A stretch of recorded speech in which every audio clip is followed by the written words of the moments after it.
The mystique of enlightenment. Mystique of enlightenment. I call that a mistake. You say a mistake. But the book is a mystique, as you call it? Yes, mystique.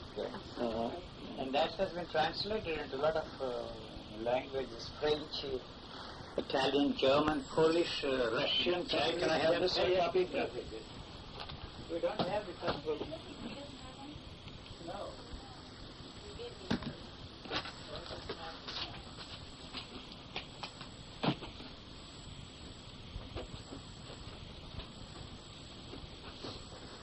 These are the French translations of the first two books.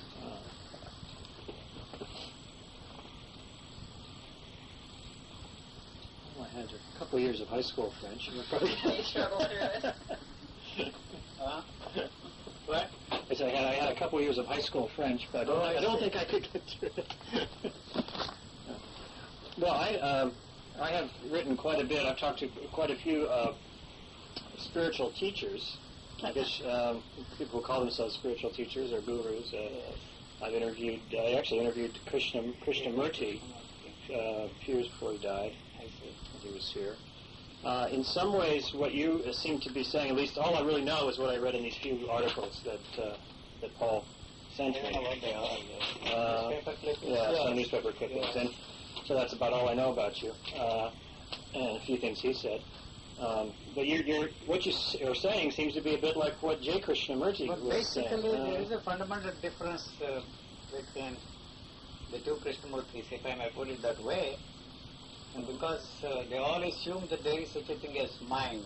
So I question the mind, I question the consciousness, and I make, if I may use that word, assertive statements that there are no thoughts there. You see, the thoughts are not self-generated and spontaneous. You see, thoughts are responsive to the stimuli. I stress the whole thing in pure and simple physical and physiological terms. So I explain why I emphasize that if there is any such thing as enlightenment, it should be expressed in physiological terms, not in mystical or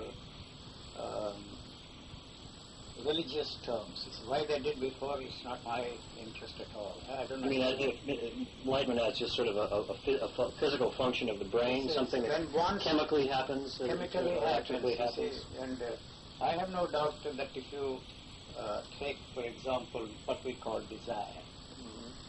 Desire is an expression of life, you see. So as a matter of fact, what they say is correct. It is a hormone. You see. Once you accept the fact that it is a hormone, all that we have built around that and the demand that we should free ourselves from desires, replace desires with spiritual desires and try to be in a desireless state, all that has no meaning to me. So the whole thing is built on the foundation of the value system. And the value systems, whether it is Oriental or Occidental, have evolved around the lives of the spiritual teachers like Jesus, Buddha, and Muhammad. And this is what I am emphasizing. Unfortunately, we have placed before ourselves the ideal of a perfect being, and naturally the only way you can become a perfect being is to try to fit into the value system.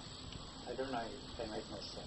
I maintain that the value system is false, and any attempt on the part of all individuals to fit themselves into the value system is the cause of man's any value system. It's not that I'm against Is that nihilism?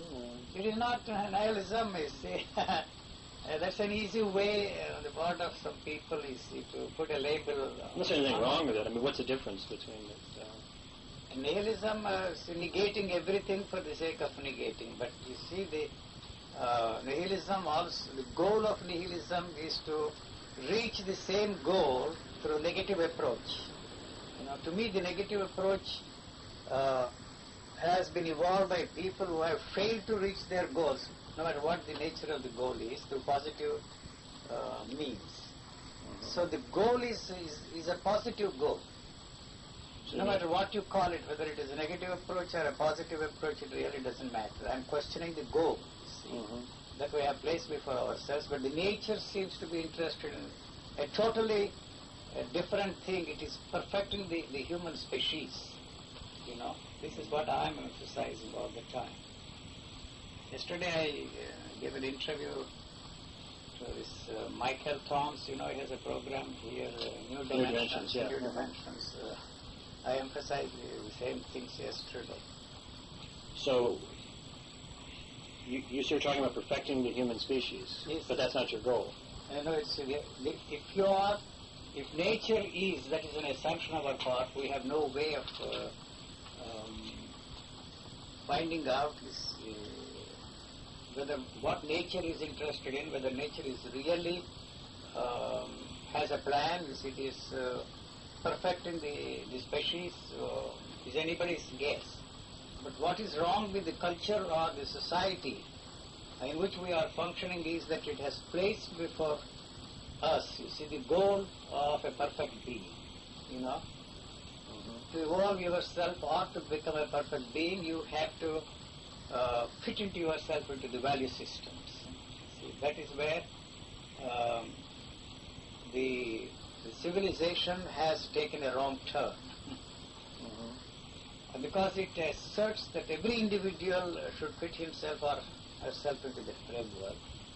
And whereas, you see, every human being is a unique being, and it is the superimposition of that, or the input of cultural value system on the evolving human beings is the one that has thwarted the, I don't know what word you say, has prevented the possibility of what is there, you see, to blossom into a unique individual. That sounds a bit like what J. Krishnamurti was saying, that but any philosophy you put, if you're trying to live any ideology or philosophy, it just gets in the way, it just clutters things up. No, but he says that there is something that you can do to change that into meditation.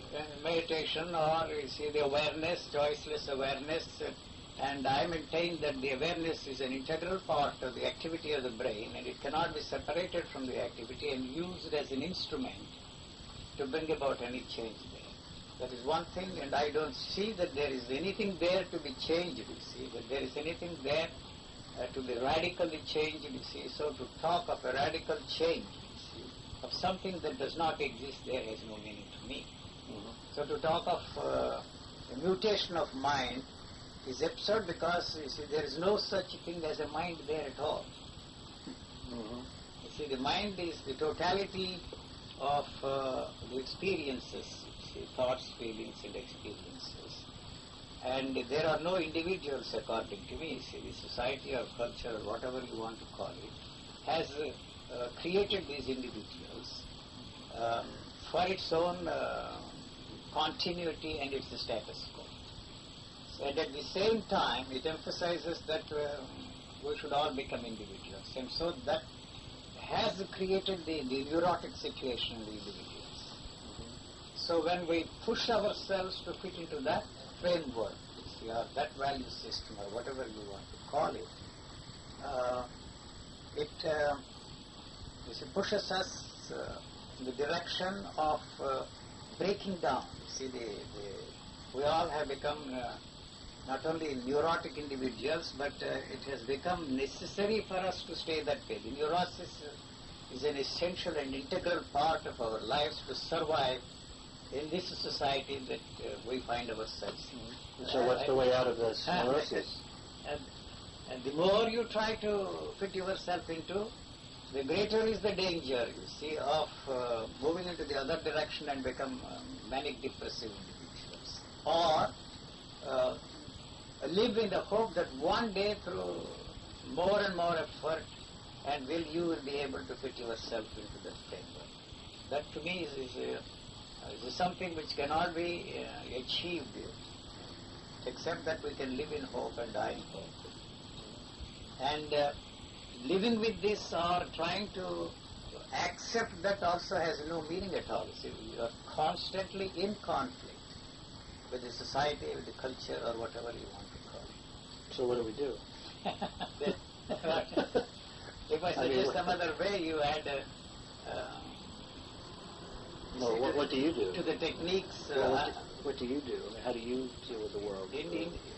The world is lost, according to me. So there is nothing that you can do to reverse the course of events. Progressively, we are moving in the direction of destroying ourselves, but we can delay the destructive forces through the realization that if we try to destroy your neighbors, you will also go with them. See, that is the way the human body is functioning. That's the way the cellular structure is functioning. But if you place before ourselves the idea of love thy neighbor as thyself, you see, our brotherhood, or all these ideals before us,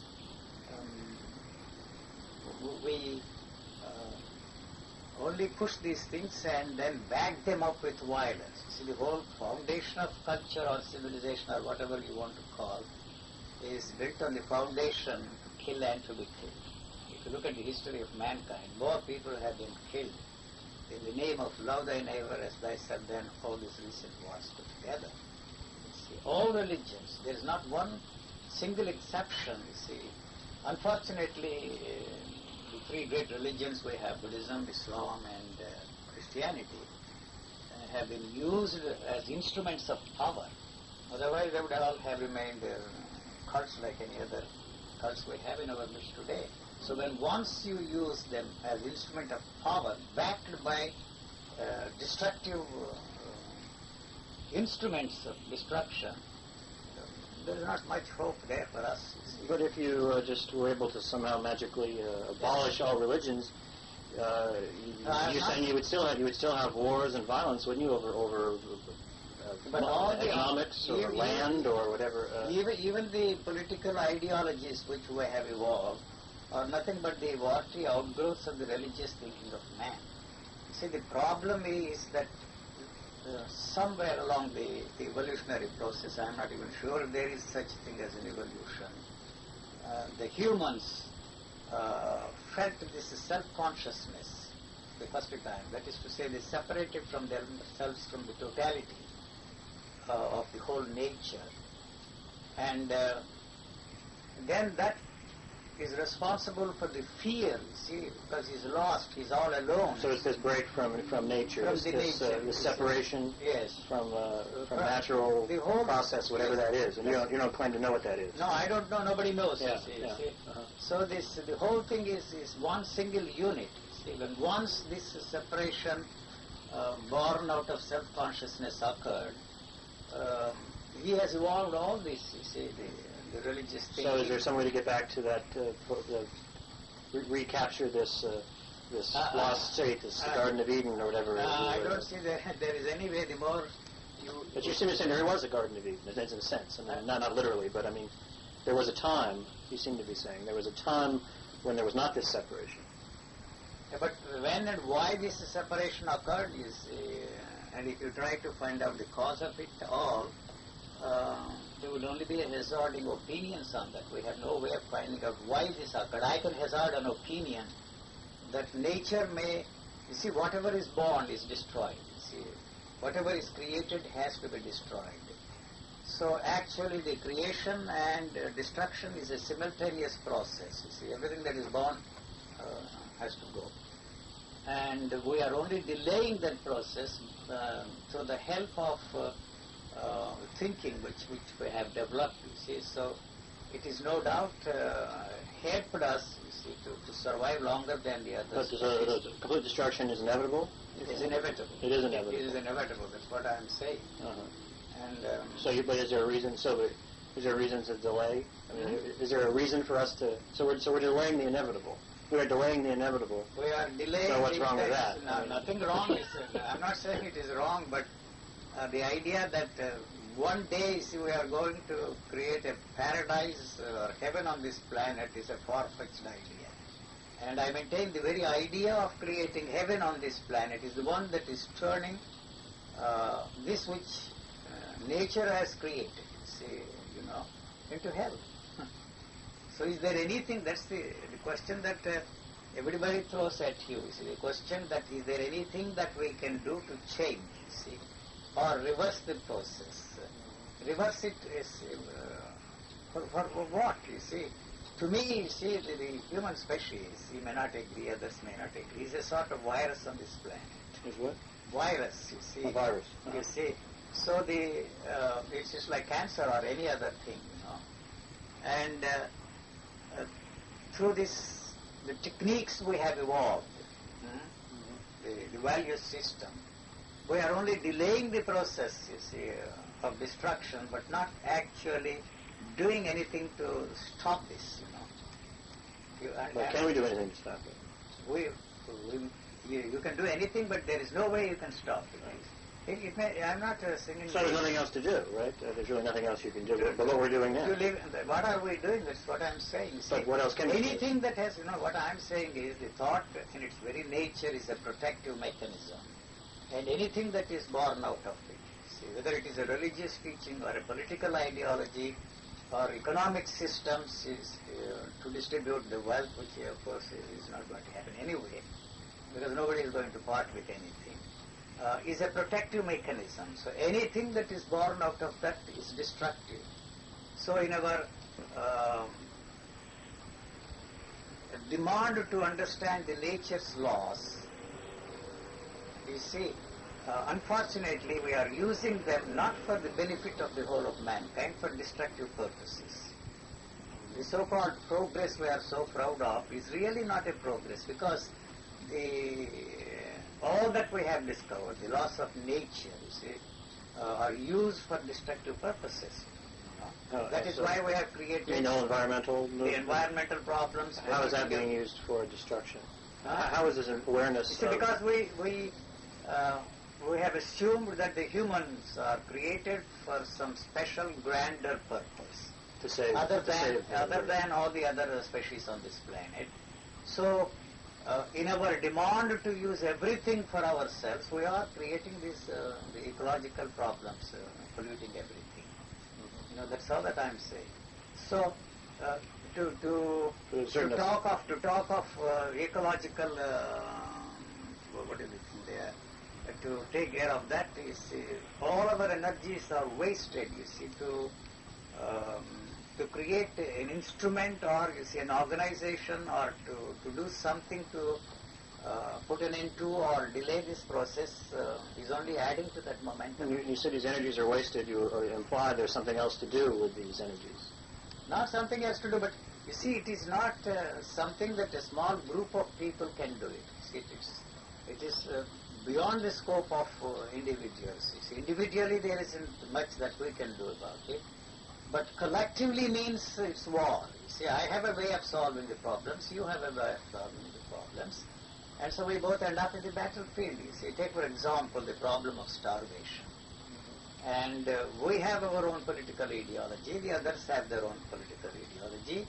If you accept this political system to solve the problem of starvation, we will succeed in eliminating the problem of starvation. They also say exactly the same thing. So both these systems are backed by powerful instruments of destruction, powerful, backed by them. See, so what happens? They both end up in the battlefield to solve this problem of starvation, but this starvation is still there. And if all this progress, the scientific advances, the technological miracles we have achieved, they have not percolated to the level of the common man. See, it helps only a negligible percentage of the people on this planet. And are we doing the right thing? Not that I am suggesting that we should all go back to the age of the bullock cart. I grew up in a place where the only mode of transportation available to me until I was 21 years was the bullock cart. So people ask me that why you are using what was the word? Bullock cart. Oh, bullock cart, yeah. Yes, you see. And people ask me why you are using all these cars, planes, because that is the mode of transportation that is available to me. And there is no special charm in trying to reverse the whole thing or to turn the clock back and go back to to the age of the bullock cart. I don't see any charm in that kind of a thing. You were born in India. India. Where in India? South India. I was born in South India, Madras, very near Madras.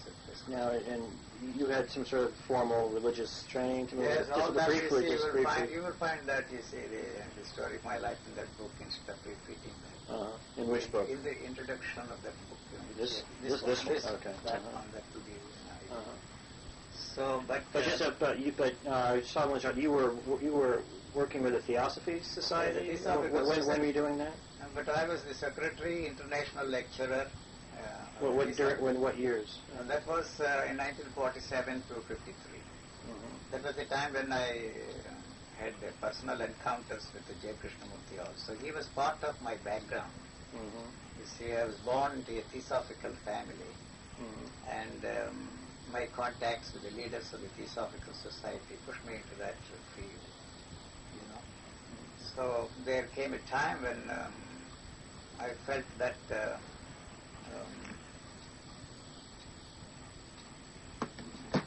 so it's still going. Yeah, a few minutes. It was recording before? No. Yeah. Oh, I see. Yeah. Just wanted to see in here. Oh, it's got some more time. Just tell me a little bit of, you were a leader in the Theosophy Society.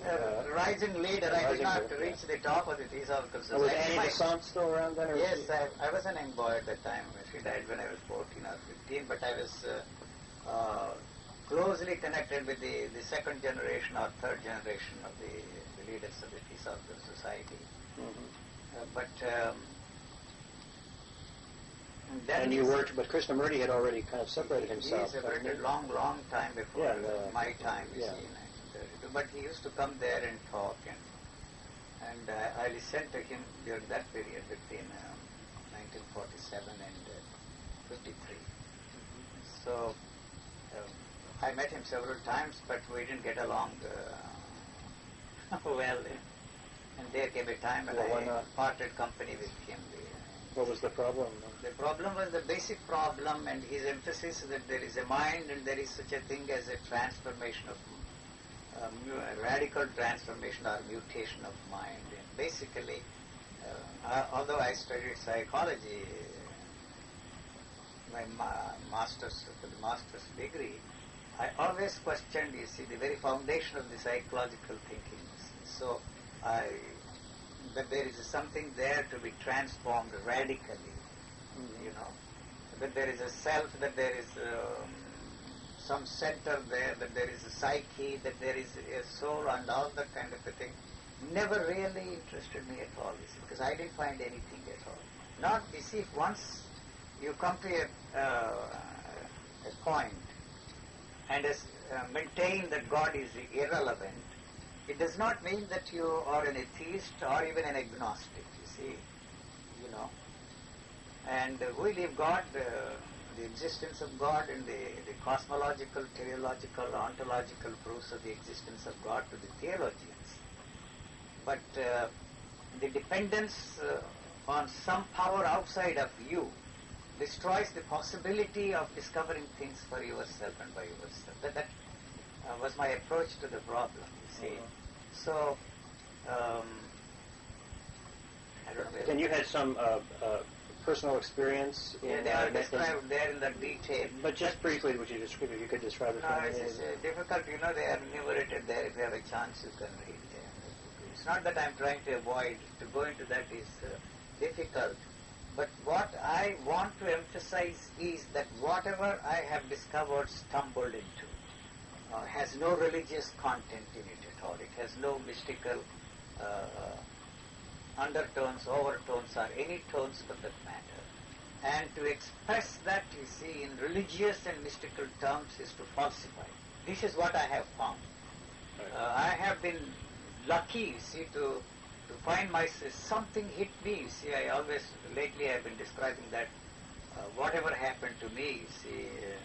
This is this thing I read in 67. Yes, it's similar to the earthquake, you see here, you see when it hits you, or you call it lightning, when it hits you, the whole living organism, this human body, frees itself from the stranglehold, you see, of thoughts, feelings and experiences of everybody that felt experience before you. The whole thing is flushed out of your system, and the body begins to function in quite a different way. And all those inactive ductless glands that are there in the body are suddenly activated, and there is a sort of a new equilibrium, you see. I don't know. But this is what some people would call enlightenment. You're explaining this in a different way. But isn't that what a lot of people in the past have called enlightenment? That's sort of a... I don't see any. See, it's a rubbed coin, and so everybody is selling enlightenment. You see, the marketplace. It has become a shoddy piece of spiritual goodies. You see, because there seems to be a market for that, and people are selling that. Why is there such a market for that? What is it that's so attractive to people? It is simple, because when once you feel that you have everything, and all your needs are taken care of, naturally the question arises, is that all? So then you create a market for this kind of a thing, see. So when once you are for some reason dissatisfied with your own religion, with your own church, with your own religious thinking, you look here, there and everywhere.